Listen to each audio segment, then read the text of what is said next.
Have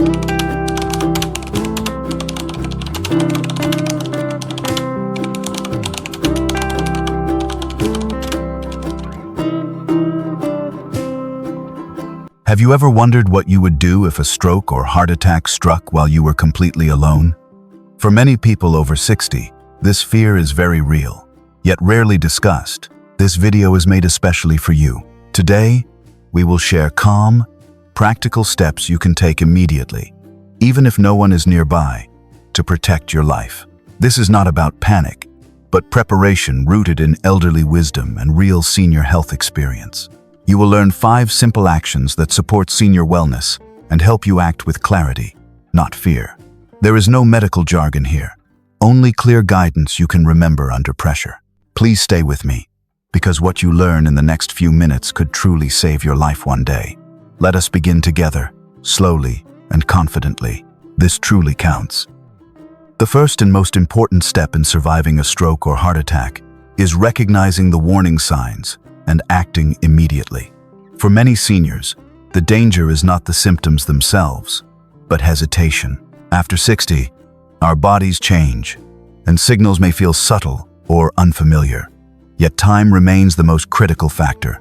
Medical research shows that brain cells begin to die within minutes during a stroke, and heart muscle damage increases rapidly when blood flow is delayed. This is where elderly wisdom becomes essential. Learning to trust your body and respond without delay. A stroke may begin with sudden confusion, trouble speaking, facial drooping, or weakness on one side of the body. A heart attack can start with chest pressure, shortness of breath, nausea, cold sweats, or unexplained fatigue. These signs are often mistaken for indigestion, stress, or just getting older. But this assumption can cost precious time. Let me share a real example. Michael, a 73-year-old retired accountant living in Portland, felt sudden numbness in his right arm while reading the newspaper one morning. At first, he considered waiting, thinking it might pass. Then he remembered a simple rule taught in senior health education. When symptoms are sudden and unusual, act first, question later. Michael called emergency services immediately. Paramedics arrived quickly. Treatment began early, and today he lives independently, with no major disability. That single decision changed his outcome. Here is the first hook you must remember. Waiting for symptoms to improve is one of the most dangerous choices a senior can make. Modern studies confirm that early treatment dramatically improves survival and recovery. The second hook is just as important. Embarrassment or fear of overreacting should never outweigh your life. Senior wellness depends not on bravery, but on timely action. If you ever feel sudden neurological or cardiac symptoms, sit or lie safely, call emergency services at once, and clearly describe what you feel. Do not drive yourself. Do not wait for someone else to notice. Acting fast is not panic. It is preparation. This mindset is the foundation of survival when you are alone. When a medical emergency strikes and you are completely alone, fear can quickly take control. But here is the truth. Many seniors are never told, you are not powerless. While emergency services are on the way, there are simple self-help actions that may help you stay conscious, support circulation, and protect your body. This is where elderly wisdom meets modern senior wellness guidance. One commonly discussed technique is forceful coughing, often called cough, CPR. It is important to understand this clearly. Coughing is not a treatment and does not replace medical care. But in rare moments of sudden cardiac distress, strong repeated coughing may help maintain awareness while calling for help. The key is context. It may only be useful if you are conscious, breathing, and able to respond. Never delay calling emergency services to try any technique. Deep, slow breathing is another critical tool. Controlled breathing helps reduce panic, lowers oxygen demand, and supports brain function. Inhale slowly through your nose. Pause briefly, then exhale gently through pursed lips. This rhythm can stabilize your body while help is coming. Staying mentally alert is just as important. Speak out loud if possible. State what you feel, and focus on one clear task: getting help. Let me share a real story. Eleanor, a 78-year-old woman living alone in Madison, experienced sudden chest tightness one afternoon. Fear rose quickly, But she remembered a lesson from a senior wellness workshop. She sat upright, began steady breathing, and used firm coughing only while dialing emergency services. By staying calm and conscious, she was able to communicate clearly until paramedics arrived. That moment changed everything. Here is the hook to remember.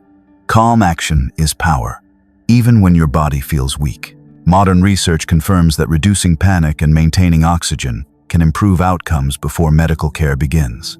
These techniques are not about heroics. They are about buying time and preserving clarity. Seniors who practice calm breathing and mental focus regularly are more prepared in emergencies. Remember, you are not fighting alone. You are supporting your body until help arrives. That mindset alone can save lives. One of the most dangerous moments during a stroke or heart attack is not collapse, but confusion. Many early warning signs feel mild, unclear, or easy to dismiss. This is where elderly wisdom must be trained into reflex. Mild does not mean safe. Early symptoms are often quiet, not dramatic. A stroke may begin with brief dizziness, slight speech hesitation, blurred vision, or a subtle weakness that comes and goes.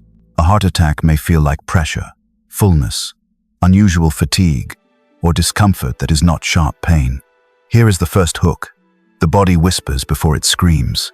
Seniors often delay action because the symptoms are not severe, or because they hope rest will solve the problem.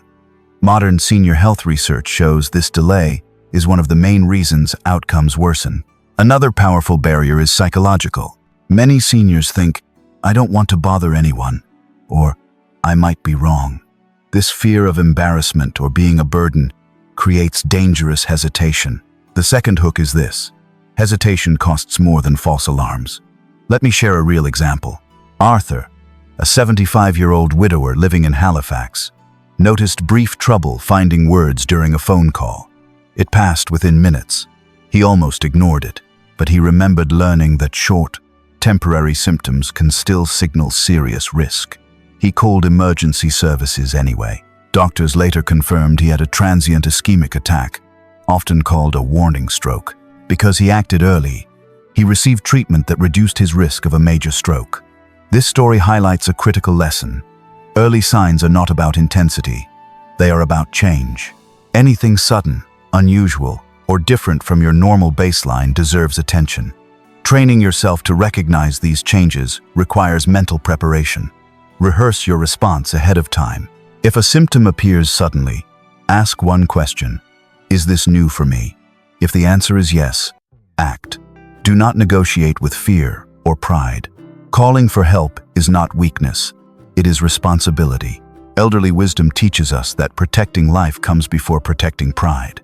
By recognizing subtle signs and overcoming denial, you build a reflex that can save your future independence.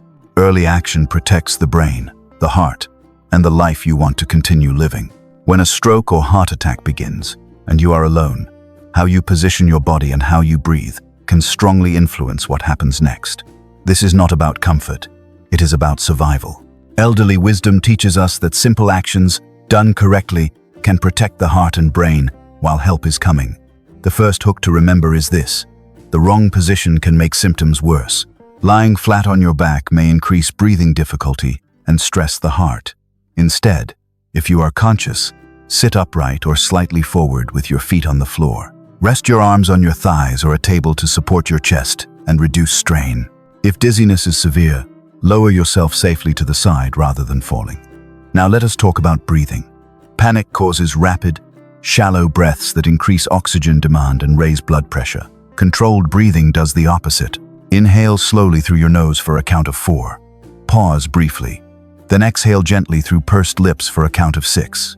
This technique helps stabilize oxygen levels and calms the nervous system. Here is the second hook. Calm breathing is not relaxation. It is active protection. Let me return to Helen's story. Helen, 78, lived alone in a quiet neighborhood near Boulder.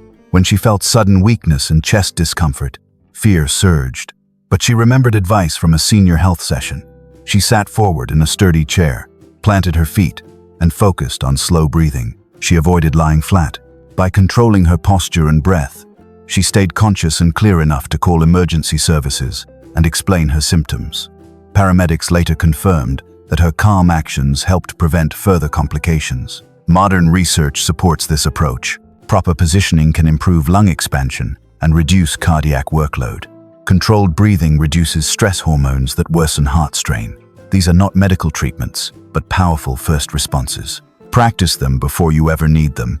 Sit correctly. Breathe slowly. Repeat the steps until they feel familiar. Elderly wisdom is not about memorizing facts. It is about training the body to respond. When the moment comes, you will not think, you will act. These small actions are easy to remember, easy to do, and they can preserve life while help is on the way. Everything we have discussed comes down to one life-saving principle: recognize early signs and act fast. This is not a slogan, it is a survival rule. Elderly wisdom reminds us that experience only helps if it leads to action. Early symptoms are your body's final warning, not a suggestion. The first hook to remember is this: every minute you wait, the damage grows.